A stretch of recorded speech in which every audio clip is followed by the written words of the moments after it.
Hello everyone, this is Tamanna, your political science teacher. I hope you all are fine at your home. Please stay home, stay safe. Okay? हमारे districts में भी corona की entry हो गई है. As you all know, news तो देखते ही होगे आप लोग. सो आपको प्रिकॉशंस थोड़े से ज़्यादा लेने होंगे. ओके, एक दो प्रिकॉशंस की हम बात कर लेते हैं. बच्चे बाहर जाके खेलने की जिद बहुत करते हो आप लोग. प्लीज़ बेटा इंडोर गेम्स खेल लो थोड़े दिन, ठीक है. और अगर आप थोड़ी देर के लिए भी बाहर जाते हो तो आके प्लीज प्रॉपरली हैंड वॉश करो, कुछ भी टच मत करो. Okay, please don't do this. कुछ भी खाते हो, wash it and then eat it. These are some little precautions which you can take for your safety, for your family safety. Okay, so last class में हमने chapter number 3 start कर दिया था, constitutional design. ठीक है, chapter कितने हो चुके हैं इसको एक बार डिस्कस कर लेते हैं. ये बहुत ही बड़ा मुद्दा है हमारी क्लास में, बहुत डाउट्स आ रहे हैं इसको लेके. प्लीज आप ध्यान से सुनिएगा. I am explaining it to you. The chapter number 1 which we have done, that is democracy in the contemporary world, that is for NTSC. NTSC purpose से मैंने आपको वो चैप्टर रीड करवाया है. उसके क्वेश्चन आंसर्स हमने नहीं किए हैं. That is not in your CBSE syllabus and that will not come in your final exam. But that chapter we have read according to NTSC purpose. Okay. Second chapter which we have done, that is what is democracy and why democracy. That is the starting of your syllabus. वो chapter हमने किया, उसके question answers कर लिए, revision कर लिया, and that has been come into your Monday test and we have completed it. Now we have started the third chapter. अब बेटा book में ये second है, लेकिन हम लोग जिस series से पढ़ रहे हैं उसमें तो third ही है ना. So why are you getting so much confused? Okay, आपकी बुक का ये सेकेंड चैप्टर ही है, सिलेबस का सेकेंड चैप्टर ही है, but the series in which we have done this is the third chapter. Okay, third chapter constitutional design is to be continued. थोड़ा सा रिकैप ले लेते हैं प्रीवियस क्लास का. साउथ अफ्रीका में डेमोक्रेसी की हमने बात की थी. South Africa was a country that was facing apartheid system. What was apartheid system? When the blacks were getting discriminated by the white government. मतलब जो अंग्रेजों का शासन था साउथ अफ्रीका में, उन्होंने ब्लैक कम्युनिटी, वहां पे रहने वाली अफ्रीकन कम्युनिटी को सप्रेस कर दिया था. इक्वल राइट्स उन्हें नहीं दिए थे, इक्वल लॉ नहीं था, इक्वल स्टेटस नहीं था सोसाइटी में, and they were every time discriminated. Okay, so ये क्या था? Apartheid system. अब बार बार वो सिर्फ सप्रेस हो रहे थे, तो कभी ना कभी तो उन्हें प्रोटेस्ट करना था. उन्होंने प्रोटेस्ट किया. प्रोटेस्ट करने पे क्या हुआ? व्हाइट गवर्नमेंट ने सरेंडर किया. सरेंडर करके उन्होंने कॉन्स्टिट्यूशनली एक अपना बैठ के दोनों ने कॉमन कॉन्स्टिट्यूशन बनाया.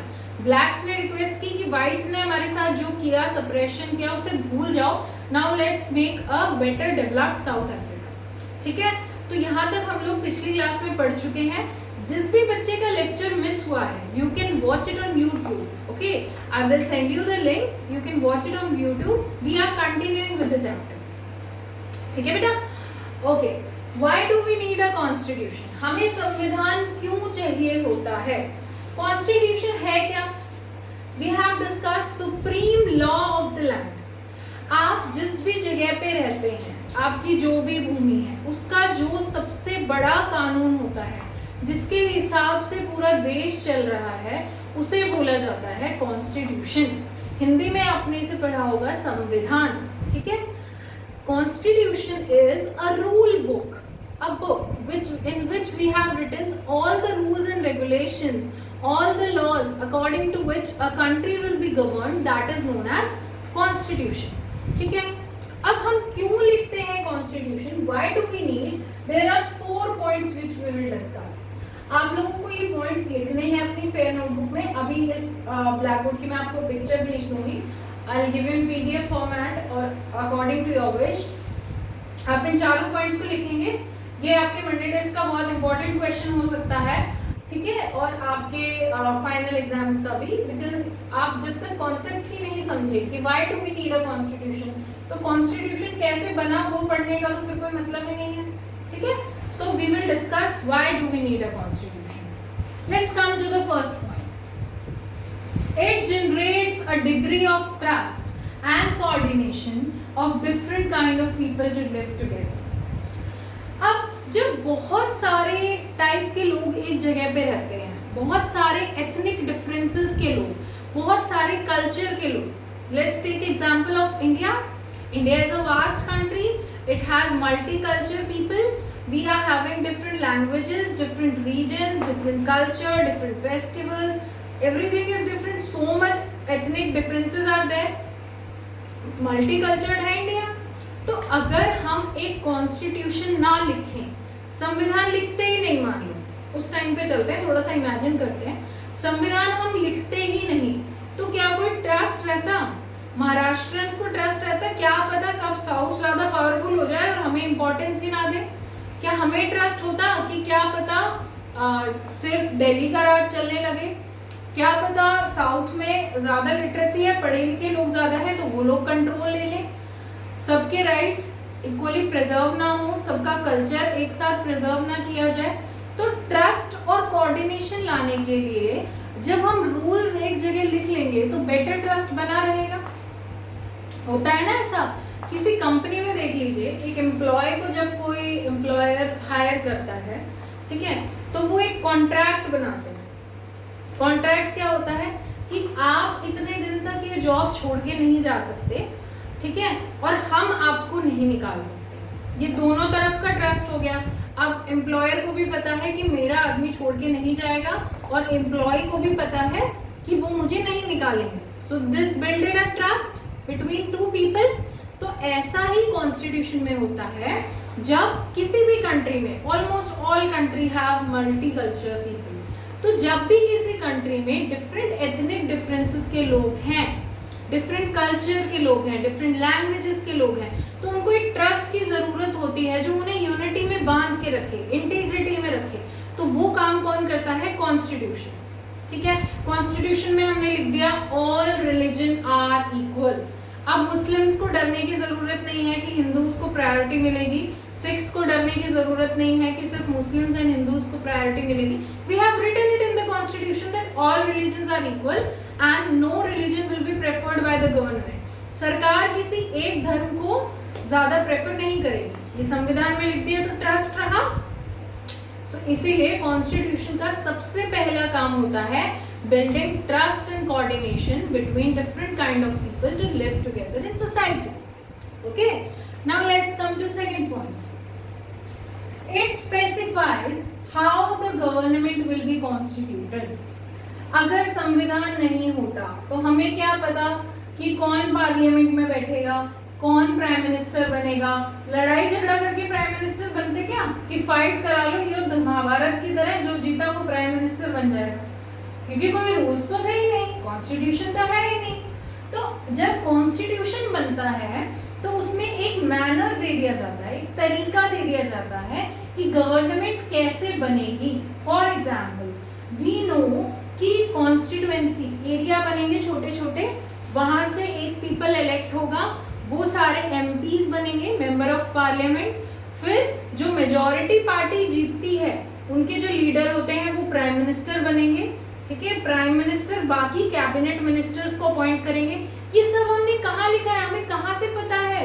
कॉन्स्टिट्यूशन से। We have written it in the constitution कि प्रेसिडेंट अपॉइंटेड होंगे, नॉमिनेट इलेक्टेड होंगे, but he will not act at the main executive.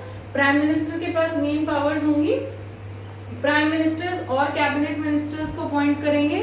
ठीक है, कौन उन मिनिस्टर्स से क्वेश्चन पूछेगा, लोकल लेवल पे सरपंच के इलेक्शंस कैसे होंगे, ये सब कहाँ लिखा है?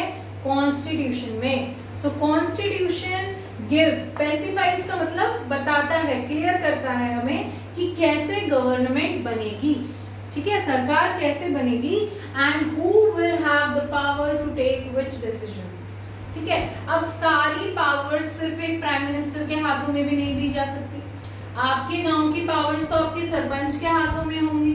ठीक है, स्टेट गवर्नमेंट की पावर्स स्टेट सीएम के हाथों में होंगी, कुछ पावर्स गवर्नर के पास होंगी, कुछ पावर मिनिस्टर्स के पास होंगी, कुछ पावर्स ऑपोजिशन पार्टी के पास होंगी। So we have different kinds of power and different people to take decisions. एक पर्सन या एक पार्टी के पास अपनी सारी पावर्स नहीं दे दी है, ठीक है। अब आप ये सोचो कि अगर हमने देखा कि लॉ कौन बनाएगा, लेजिस्लेचर, ठीक है, जिन्हें हमने रिप्रेजेंटेटिव्स चूज किए, दिस इज डेमोक्रेसी। फिर उन लॉ को इम्प्लीमेंट कौन करेगा, एग्जीक्यूटिव, ये भी हमने कहा लिखा कॉन्स्टिट्यूशन में। अगर लेजिस्लेचर और एग्जीक्यूटिव प्रॉपरली वर्क नहीं कर रहे हैं तो उनको चेक कौन करेगा, जुडिशरी, ये भी कहा लिखा हमने कॉन्स्टिट्यूशन में। सो संविधान में ही ये लिखा है कि गवर्नमेंट कैसे बनेगी, संविधान में ही ये लिखा है कि किसका क्या काम होगा, और संविधान में ही ये लिखा है कि कौन सा डिसीजन लेना किसकी पावर है, ठीक है। ये प्रॉपर होता है बेटा कि सुप्रीम कोर्ट के जज को कौन हटा सकता है, प्रेसिडेंट को कैसे रिमूव कर सकते हैं, प्राइम मिनिस्टर कैसे हट सकते हैं सरकार के बीच से, ये सबका एक प्रॉपर मैनर है, और ये मैनर हमने लिखा है कॉन्स्टिट्यूशन में। So constitution mentions the manner in which government will be constituted, will be elected, how they will work in the favor of citizens, how the power will be used or how the power will be divided between them, and how the country will be governed। ये सब हमने कहाँ लिखा, constitution. Clear, दोनों points clear. Trust and coordination, let's revise. Trust and coordination first point, second point, it specifies how the government will be constituted and which person will take which decision, okay। Now let's come to the third point. It lays down limits on the power of government and tells us what are the rights of citizens। अब हमने बात की थी कि monarchy, जब किसी एक राजा या रानी का शासन होगा, और डेमोक्रेसी, दोनों अलग अलग चीज हैं, तो दोनों में क्या बेटर है, डेमोक्रेसी। क्यों, क्योंकि सारी पावर किसी एक इंसान के पास नहीं है ताकि वो उसका मिसयूज ना कर सके। We have proper checks and balances system, ये बात पढ़ी थी हमने, क्लियर है इतना। तो इसमें बताया है कि लिमिट्स रखता है पावर ऑफ गवर्नमेंट पे, मतलब कुछ मैटर है जिन पे यूनियन लिस्ट है, सिर्फ सेंट्रल गवर्नमेंट लॉ बना देगी, लिमिट लग गई, ठीक है। आप स्टेट के लेवल पे लॉ नहीं बना सकते। कुछ मैटर्स हैं जिन पे स्टेट गवर्नमेंट अपने राज्य के लिए लॉ बनाएगी, इसमें सेंट्रल गवर्नमेंट पार्टिसिपेट नहीं कर सकती, ठीक है। अगर स्टेट चाहे तो वो आपकी हेल्प कर सकती है। फिर कुछ ऐसे टॉपिक्स हैं जिनको बोला गया रेज्यूडरी टॉपिक्स। रेज्यूडरी का मतलब क्या था, ऐसे टॉपिक्स जिन पे सेंट्रल गवर्नमेंट लॉ बनाए, ये बाद में आए थे, जैसे कम्युनिकेशन, जो हमने लिस्ट बना दी उसके बाद आई है, ठीक है। तो हर जगह पे हमने बताया है कि गवर्नमेंट का कितना काम होगा, इसके आगे आपकी पावर काम नहीं करेगी, ठीक है। हर इंसान को, हर गवर्नमेंट ऑफिशियल को अपनी लिमिट्स में रह के काम करना पड़ेगा, और ऐसा नहीं है कि आपकी सरकार बन गई है तो आप पावर को मिसयूज करते रहोगे, नागरिकों का कोई अधिकार नहीं रहेगा। We citizens will not have any right now, for the next of the 5 years you will govern us, you will suppress us, you will torture us, ऐसा कुछ नहीं हो सकता है, misuse of power नहीं हो सकती है। इसके लिए हमने क्या बनाए हैं, फंडामेंटल राइट्स, ठीक है। आपने पढ़े होंगे 6 फंडामेंटल राइट्स, आप हम उनको डिटेल में भी डिस्कस करेंगे फॉर NTSC, बट अभी इतना समझ लो कि हमने उसके लिए फंडामेंटल राइट्स लिखे हैं। Fundamental rights such as right to freedom of speech, right to freedom of movement, right to life, okay, right to education, ये सब fundamental rights में है। और ये fundamental rights क्यों है कि इंसान जो आम नागरिक है उसके अधिकार ना छीन ले गवर्नमेंट, इसके लिए हमने fundamental rights बनाए, और कहाँ लिख दिए, कॉन्स्टिट्यूशन में, ठीक है, कि नागरिकों के अधिकार हैं वो गवर्नमेंट उनसे नहीं छीन सकती, and government can not misuse its power and they have to follow the rights of citizens, ठीक है। अगर हम ये फंडामेंटल राइट्स सिर्फ लोगों को बता देते कि आपको ये अधिकार हैं, बट कॉन्स्टिट्यूशन में नहीं लिखते, तो क्या मिलते हैं हमें ये अधिकार। जब हम कोर्ट के पास जाते कि हमें ये अधिकार मिला था, अरे कहाँ लिखा है मिला था, हमें तो नहीं पता कहाँ लिखा है मिला था, ठीक है। तो हमें कभी भी फंडामेंटल राइट्स गारंटीड नहीं होते। If we would not have written these fundamental rights in the constitutions, these were really not guaranteed to us। और अभी क्या है article 32 right to constitutional remedies. इसका क्या मतलब होता है कि अगर आपका कोई भी फंडामेंटल राइट वायलेट होगा बाय गवर्नमेंट, आपको कोई भी अगर अधिकार उन्होंने नहीं दिया तो आप डायरेक्ट सुप्रीम कोर्ट और हाई कोर्ट जा सकते हो। ठीक है, this is right to constitutional remedy. तो अब ये सब हमने कॉन्स्टिट्यूशन में लिख दिया तो इजी हो गया, ये भी कॉन्स्टिट्यूशन का फायदा हो गया। Fourth, it expresses the aspiration of people about creating a good society। लोग अपनी सोसाइटी से, अपने समाज में क्या चाहते हैं, कैसा समाज चाहते हैं, कैसे जीना चाहते हैं, ये सब हमने कॉन्स्टिट्यूशन में लिखा है। इसका भी एक नेम है directive principles of state policy, DPSPs इन्हें बोलते हैं, directive principles of state policies. ये क्या है कि हमने जब संविधान बनाया, जब कॉन्स्टिट्यूशन बनाया, तो कुछ हमने पॉइंट्स लिखे कि हमें ऐसी सोसाइटी चाहिए। कैसी सोसाइटी कि सब लोगों को लीगल जस्टिस मिले, कि अगर कोई इंसान गलत से क्राइम में फंस गया है तो उसको न्यायिक अधिकार मिले, एक लॉयर मिले जो उसके लिए लड़ सके, ये होता है लीगल जस्टिस। ये भी हमने लिखा DPSP में। आपको प्रॉपर इन्वायरमेंट मिले, क्लीन इन्वायरमेंट, आपके वाइल्ड लाइफ फॉरेस्ट प्रोटेक्टेड रहें, ये लिख दिया DPSP में। आपके बच्चे को जब वो 6 साल का नहीं होता, कोई भी नागरिक है चाहे गरीब अमीर, उसको प्रॉपर हेल्थ केयर मिले। तभी तो गवर्नमेंट आती है ना पोलियो ड्रॉप्स पिलाने, इंजेक्शंस लगाने। ये गुड सोसाइटी क्रिएशन है। ठीक है, अप टू मिनिमम 14 एज बच्चे को राइट टू एजुकेशन मिले। ठीक है, सबको एटलीस्ट राइट टू फूड मिले, सबको खाना प्रोवाइड किया जाए, तभी तो गरीबों को राशन दिया जाता है। ठीक है, आंगनवाड़ी से मिड डे मील्स प्रोवाइड कराई जाए। ठीक है, ये सब क्या है कि इक्वल वेजेस मिले सबको। ये सब हमने अपने विचार लिखे कि हमें एक गुड सोसाइटी कैसे चाहिए, ये सब हमने लिखा है संविधान में। We have specified the aspirations। aspirations का मतलब होता है बेटा इच्छाएं, हमारी क्या वैल्यूज हैं, हम क्या चाहते हैं हमारे समाज से। What are our demands, वो होती है एस्पिरेशन। ठीक है, तो हमारी जो भी इच्छाएं हैं, जो भी हमारी एस्पिरेशन है, वो हमने कहाँ लिखी है, कॉन्स्टिट्यूशन में। So we have discussed all the 4 points. Constitution की जरूरत इसलिए है ताकि ट्रस्ट एंड कोऑर्डिनेशन रहे। कॉन्स्टिट्यूशन की ज़रूरत इसलिए है ताकि हमें पता चले कि गवर्नमेंट कैसे बनेगी और गवर्नमेंट में किस इंसान का क्या रोल होगा। पावर्स ऑफ गवर्नमेंट मिसयूज ना हो, उन पे लिमिट्स लग सके और सिटीजन्स को उनके अधिकार मिले। Fourth is the wishes of the people, whatever we desire, we wish are written in the constitution. Now ये कॉन्सेप्ट है बेटा, ये समझो। All the countries that are having constitution, जरूरी नहीं है कि अगर किसी भी देश का संविधान लिखा हुआ है तो वो डेमोक्रेटिक है। संविधान तो हमने लिख दिया, रूल बुक ही तो है, लेकिन उस रूल बुक में हमने लिख दिया कि all the powers resided with one person. तो क्या डेमोक्रेटिक हुई? Only Hindu religion will followed, क्या डेमोक्रेटिक हुई? नहीं। तो जरूरी नहीं है कि अगर किसी भी कंट्री के पास कॉन्स्टिट्यूशन है तो वो डेमोक्रेटिक है। इसको एक स्टेटमेंट में देखिए, आप ट्रू और फॉल्स खुद से बताइएगा। Is it necessary that all the countries having constitution are democratic? No, this is false.